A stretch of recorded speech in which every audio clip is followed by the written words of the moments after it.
여러분, 경기 침체가 지금 5분기째 계속되고 있거든요. 5분기라는 건 굉장히 깁니다. 사실 5분기가 이미 넘어섰을 수도 있습니다. 왜냐하면 2019년에도 굉장히 어려웠거든요. 2019년에도. 2019년에 1월에는 경제 성장률이 0.4% 떨어질 정도였으니까 2019년에도 또 어려웠던 건 사실이에요. 그렇지만 코로나19가 안 그래도 어려운 경제에 한 방 더 충격을 줬죠. 그 때문에 경제는 더 어려워졌다. 그렇게 더 어려워진 게 지금 작년에 4분기 내내 올해 1분기까지 5분기째 어려움을 계속하고 있다, 이런 얘기입니다. 여러분, IMF 때는 딱 뭐라고 해야 되나 하면 6분기가 어려웠어요. 6분기. 지금 이대로 계속 가서 우리 경제, 바닥 경제가 침체하는 모습을 계속 보이면 이거요, IMF 때보다가 더 어려워질 거다, 이런 예상까지 나오고 있습니다. 사실 글로벌 금융위기 때만 하더라도 딱 1년 만에 위기 직전에 GDP 회복했거든요. 101.0% 수준까지 회복을 했습니다. IMF 외환위기 때는 6분기 만에 위기 전, 쉽게 말하면 성장률을 달성을 했습니다. 그런데 지금 한국경제연구원이 분석한 바에 따르면요, 작년 4분기 GDP가 462조 8천억 원이었어요. 2019년 4분기에 비하면 98.7% 수준입니다. 많이 올라갔다고 하지만 1.3%나 떨어졌다는 이야기. 사실상 작년의 경제는 굉장히 좋지 않았다, 이런 이야기거든요. 게다가 위기 직전 분기 GDP하고요, 위기 발생 이후 최저치를 기록했을 때 GDP를 비교를 해보면 외환위기 때는 마이너스 7.6%였거든요. 코로나 위기도 만만치 않다는 겁니다. 4.4%입니다. 금융위기가 마이너스 3.2%니까 코로나 위기도 마이너스 4.4%예요. 그러니까 금융위기 때보다 더 어려워졌다, 이런 얘기가 지금 가능하게 되잖아요. 그 중에서도 여러분, 제조업은 그나마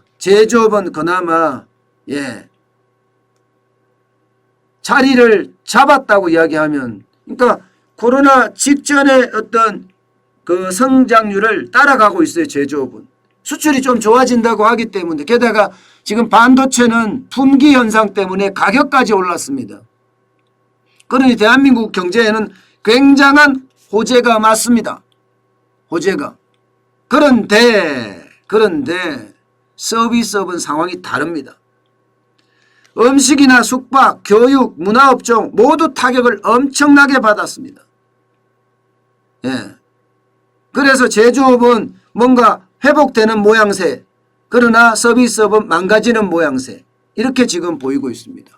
물론 제조업이라고 하더라도요, 이게 특정 반도체라든가 혹은 자동차라든가 언택트 이코노미와 관련된 IT라든가 이렇게 특정 제품에 국한돼서 엄청 올라가고 있는 것도 사실입니다. 양극화라고 있잖아요. K양극화라고 하잖아요. K자형 양극화라고 하잖아요.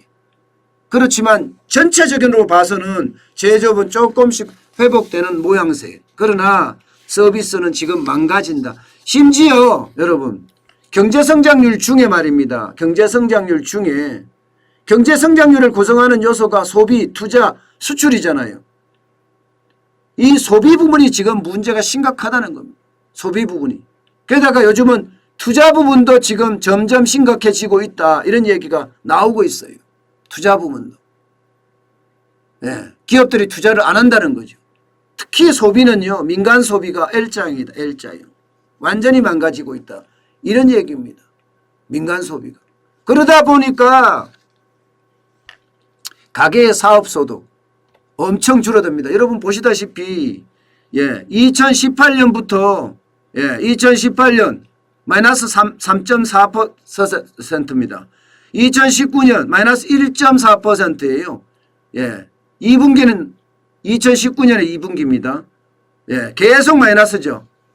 여러분 이거를 보시면 IMF 때보다 더 어렵다는 이야기가 가능하게 돼요. 이게 2019년에 이렇게 망했고요. 2018년 4분기부터 망했다는 이야기잖아요. 그죠? 그러면 지금 IMF 때는 6분기 만에 회복을 했지만 지금 가계로 보면 지금 9분기가 지났어요. 10분기째예요. 지금이 10분기째인데 지금 10분기까지 계속 떨어졌을 거라고 예측하거든요. 계속 떨어졌을 거라고. 그러면 경기가 침체 최악 간다. 이미 최악 갔죠. 자영업 기준으로 바닥 경제 기준으로 봤을 때는 지금 최악을 갔습니다. 최악을. 가계소득이 줄어들었다는 것, 가계의 사업소득이 줄어들었다는 것은요. 소비가 그만큼 망가지고 있다는 이야기예요. 소비가 그만큼 망가지고 있다. 단순하게 전체적으로 봤을 때는 5분기째 침체지만 가계의 어떤 사업소득으로 봤을 때는 10분기째 침체입니다. 10분기째 침체. 이 말은 여러분, 이 말은 대한민국의 소비, 완전히 망가지고 있다. 그러면 여러분들이 이야기하는 여러분들하고 함께 이야기했던 거 있잖아요. 경제를 볼 때 제일 먼저 보는 게 성장률이고 두 번째 보는 게 일자리라고 그랬잖아요. 세 번째 보는 게 경기 전망 지수라고 했습니다. 지금 성장률 중에 소비가 차지하는 비중이 굉장히 많다고 말씀을 드렸잖아요. 결국은 성장률이 아직도 회복을 못했다는 이야기고 여기에 성장률이 회복하지 못하면 일자리가 그만큼 또 줄어든다는 이야기예요. 일자리가 줄어드는데 건강한 일자리가 점점 줄어든다는 게 더 심각한 문제죠. 그러면 경기 침체는 결국은 최악을 갈 수밖에 없다는 이야기가 됩니다. 최악을 갈 수밖에. 여러분 이게 단순하게 침체가 아니라 길어지는 장기 침체잖아요. 장기 침체는 굉장히 위험합니다. 여기다가 금리까지 오르면 가계의 어떤 소비력이라고 해야 되나요? 소비 잠재력이라고 해야 되나요? 소비를 할 수 있는 돈 똑 떨어진다는 이야기예요. 소비를 할 수 있는 잠재력이나 소비력이 떨어지면 여러분 경제는요 회복하기가 쉽지가 않습니다. 수출이 좋아져서 낙수 효과가 좀 크면 좋은데 사실 수출이라는 건 특정 제품에만 지금 몰려있기 때문에 이게 낙수 효과도 많이 기대하기가 쉽지가 않습니다. 반도체라는 게 뭐 여러분도 알다시피 대부분 자동화되어 있잖아요. 그러다 보니까 반도체는 여기서 일자리를 더 많이 창출되기를 기대하는 건 굉장히 어려워요. 굉장히 어려워요.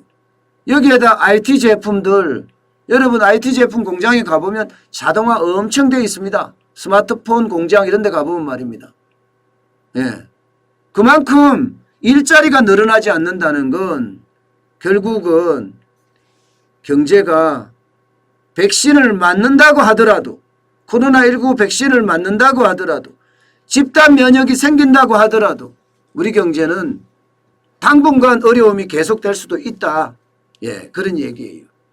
올해는 좋아진다고 하지만 그것은 작년에 워낙 나빴기 때문에 기저효과로 좋아지는 거지 실질적으로 우리 경제가 좋아지기는 요원해 보인다.